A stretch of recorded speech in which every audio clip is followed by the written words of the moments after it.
Hey guys, what is up?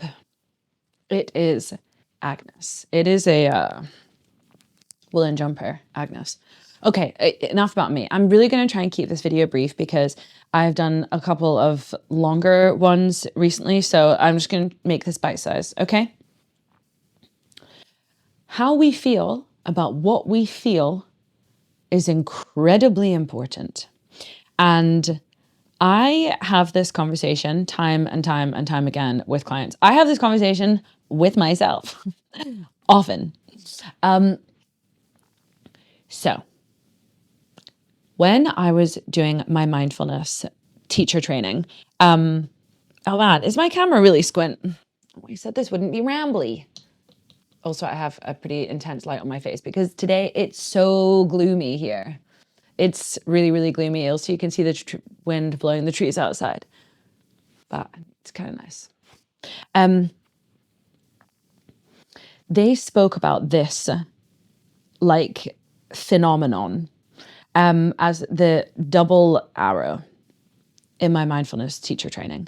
So the first arrow is the thing that has happened to you.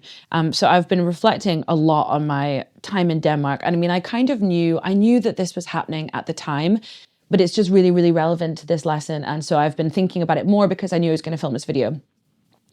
So my time in Denmark, I'm just going to use that as my only example for this video because I'm going to try and keep it brief. So my time in Denmark, I was going through a major transition.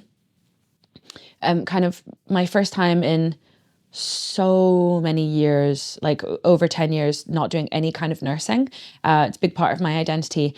And that was certainly a big transition. Being away from home and the majority of my support system, bar Andreas, that was a big transition. Going from a really, really hectic schedule to then completely empty days, big transition. Not earning my own money for the first time in my life. Well, I mean, in my adult life, big transition, a lot to deal with. So all of these things were really tricky. I was homesick. So all of these things were really tricky in a foreign country where it's hard to connect with people because I don't speak the language and they don't do small talk. The Danes are they're interesting people to try and do small talk with. They just don't. So don't try. Niceties, they've never heard of them. Being polite just for the sake of it, they've never heard of it. Don't try that in Scandinavia, okay? It doesn't fly. They don't understand. They think you're being pandering. Anyway, so I was in Denmark having a really, really, really miserable time. So that was like the first arrow. That was the thing that was happening that I had really no control over. I mean, as soon as I had agreed to be in Denmark, and as soon as I went there, I kind of had no control over those elements.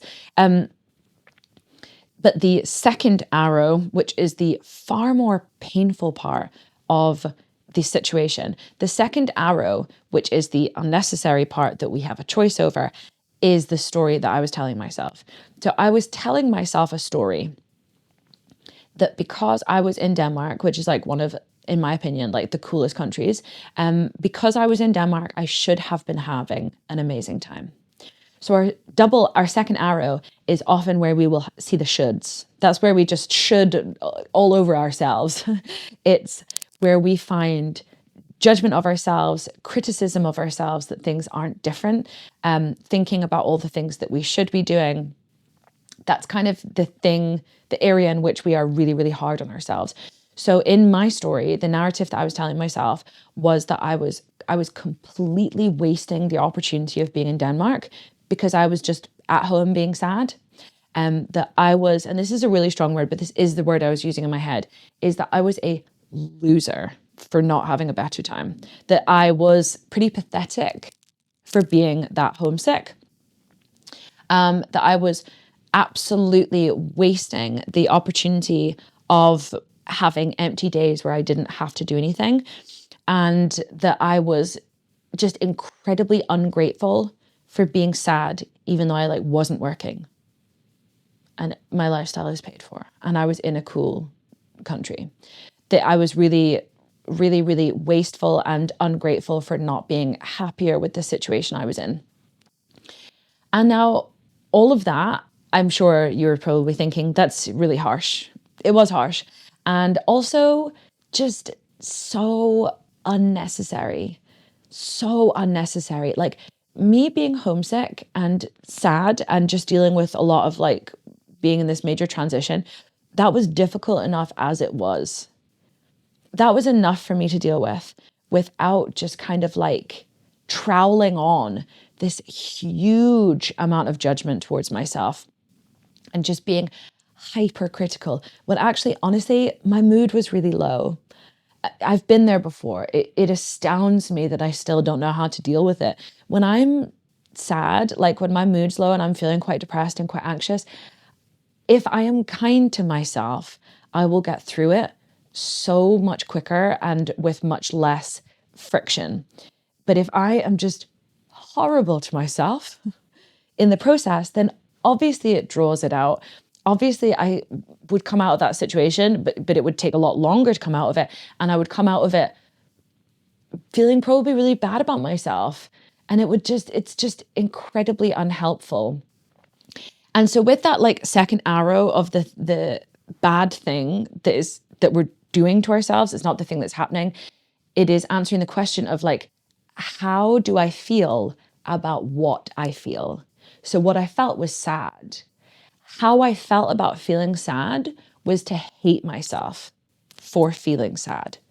Honestly, that's how I felt. Like really, really judgmental of myself for being sad. And when you think about it in those simple terms, it's so unhelpful. It's like very clearly not only unhelpful, but very clearly like harmful. It's harmful for my self-esteem. It's not going to help anyone. It's not going to help anyone at all. And I think the best thing that I did for myself was to talk about these feelings with people. So I told my therapist, I was like, the word that's going through my head just now is loser. And she agreed with me that that was really harsh and probably not warranted. And she pointed out to me what a major transition I was going through, which at the time I kind of hadn't quite considered that. You know, obviously I knew I was in a different place, but I was like, yeah, but I'm in Denmark. I should be having a good time, was how I was thinking about it. And I spoke to Andreas about it. He was my only person in my close vicinity. And I said to him, I feel like I have an amazing opportunity that I'm wasting. And he pointed out that I had been, at that point, I'd been out of my job for 5 weeks. Like you'd think, the way I was talking about it, you'd think that I'd been unemployed for like a year and a half and had just been like dwindling this entire opportunity. And he was like, you left your job 5 weeks ago, and I think that you're just being quite hard on yourself. And through those conversations, it made it clear to me that I had entirely unrealistic expectations of myself and that I was being really, really, really mean to myself in the process. And so having that kind of reflected back to me was so helpful because I could see people's facial expressions when I said how I felt about myself. I could hear people being like, oh my God, I'm so sorry. You know, that sounds really hard being in Denmark all alone in the suburbs of Aalborg. Without my family support, which I am so reliant on, you know, having people reflect back to me, no, that sounds really hard. But also because of my judgment of myself, I went through maybe like a week where I hadn't properly reflected on why, but I just didn't really want to talk to people because I knew when I spoke to people, they would say, how's Denmark? And I would have to say like, I'm having a terrible time. I'm really unhappy and I'm having a terrible time. And because I was judging myself so significantly, I just wasn't ready to have those conversations. But then when I did start having those conversations, it felt really good. Then like week 3 of being in Denmark or something, people would ask me how I was doing and I'd say, I'm better now. But a couple of weeks ago, I was absolutely miserable. I was having a terrible time. And having people be able to like validate my feelings. Obviously, I know that not everyone is going to be surrounded by people who would validate their feelings, but that's why I think therapy is a fantastic option. Because you have someone to kind of flesh these things out with. So I promise to keep this video brief. I have so many other examples of times in my life where that kind of double arrow has affected me significantly. That second arrow has been my far greater problem. It has created far more discomfort. And I would say that I talk about this maybe in 90% of my sessions with my therapy clients. I talk about this phenomenon. Maybe I don't use exactly these words, but I am constantly coming back to this idea, because whatever you are going through, there is a high likelihood that you could be making it more uncomfortable for yourself because of how you are potentially judging how you're dealing with them. So I suppose this is in relation to another video that I'm going to be doing soon, which is about self-esteem. These things are like completely tied. So I would really, really recommend that you keep an eye out for that video and watch it when it is available to you. Okay, guys, thank you so much for watching.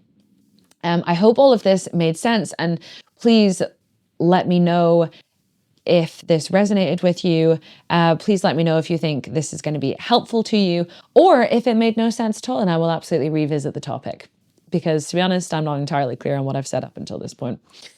Okay, guys, please leave a like. Please subscribe if you aren't already, and I will see you in my next video. Take care. Bye.